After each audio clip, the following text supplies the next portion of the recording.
So complex numbers then. Here is a complex number, as we talked about a minute ago. It's called a complex number because it's got two parts, a real part and an imaginary part. It is possible that when you're doing a problem, it turns out that the imaginary part is 0, so we only have a real part to the answer. And it's also possible that my answer, when I get it, has no real part associated, only an imaginary part. But generally, you've got two parts in a complex number, one real part and one imaginary part. What makes this imaginary is the fact it's got this j number associated with it, and j is defined as the square root of -1.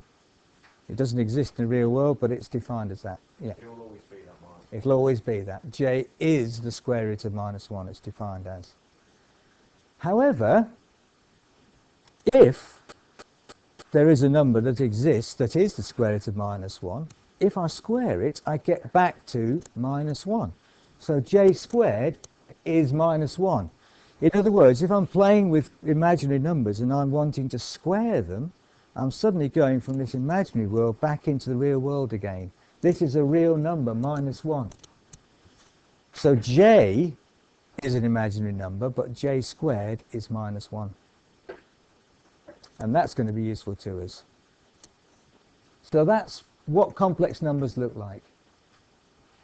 We represent complex numbers on these coordinate systems that you've got in front of you, and we've talked about a minute ago, polar and rectangular.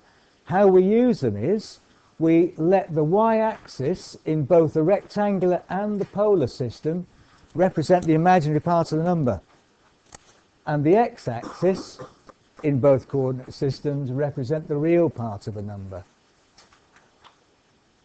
So if we look at the rectangular system first and look at this complex number, -3 plus 2j, I can represent that on a set of axes. -3 along the x-axis, so that takes us to about here somewhere, plus 2 on the y-axis, which is the imaginary axis, takes us to here. So I can represent this complex number by a vector. I can also convert this number to a polar number. This same point here on the axes has been represented, but the polar coordinate for this one is I've gone round angle theta, which is 146, and out a distance of 3.6. And I'm representing the same complex number, the same vector with that. What I need now is a way of actually changing from one to the other.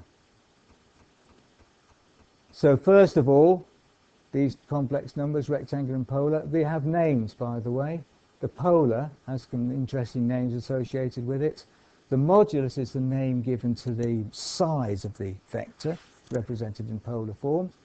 And the angle, for some reason that I don't know, is called the argument.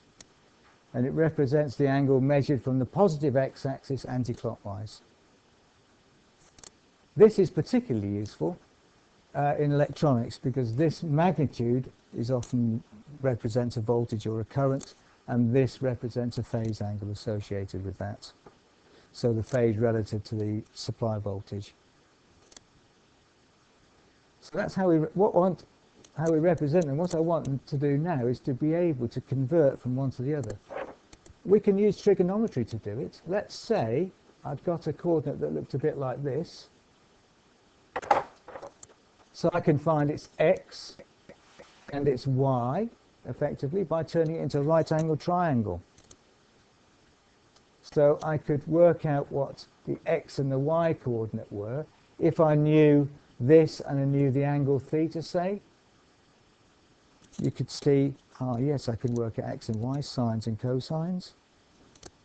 In fact, in this particular case, I don't know the hypotenuse, so tangent would be useful. So if I knew x and y, I could work out what the length of the hypotenuse was and the angle, couldn't I? And equally, if I knew the angle and r, I could use trigonometry to work out x and y. So Pythagoras, knowing x and y, will allow me to find r, and trigonometry will allow me to find the angle. There's a shortcut though on your calculator which does this for you. If you look at your calculator, you've got some, if you look at your plus and your minus buttons, you'll see that you've got above them polar and rectangular. So that's these buttons here, the plus and the minus. Above the plus is POL. That means if I want to convert two polar coordinates, I'd use that button. So to use this, if the one I want to go to is the button I hit. So if I want to convert from rectangular to polar, that's the button I'd hit. If I wanted to convert from polar to rectangular, I hit that button, the REC button. So how do I put the number in? Well, I'd press, say I wanted to put in this one we had here, the minus 3 and the plus 2. So let's convert this to polar, minus 3 and plus 2. It's not converting complex numbers, it's converting from one system to another. So it gives you coordinates, not J numbers effectively, so you have to remember that. So let's say I want to do minus 3 and 2J. So what I put into the calculator is this. Into the calculator, so this is the calculator method. I put in minus 3, I hit shift polar, so shift and then POL, that button on the calculator, and then I get an open bracket. The first number I'm going to put in is minus 3, and I don't think it matters whether you hit the minus button or the negative. So minus 3, and then it's looking for a comma. And if you look above the closed bracket symbol, you see the comma. So minus 3 comma 2, hit the 2, and then close bracket, and then equals.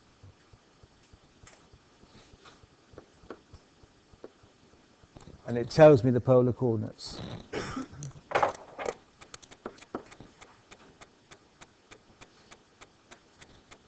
Which will hopefully be what was on the board earlier. So hopefully you got 3.6, and then you scroll along, it gives you 146. If it doesn't give you 146, it's because you're in radians.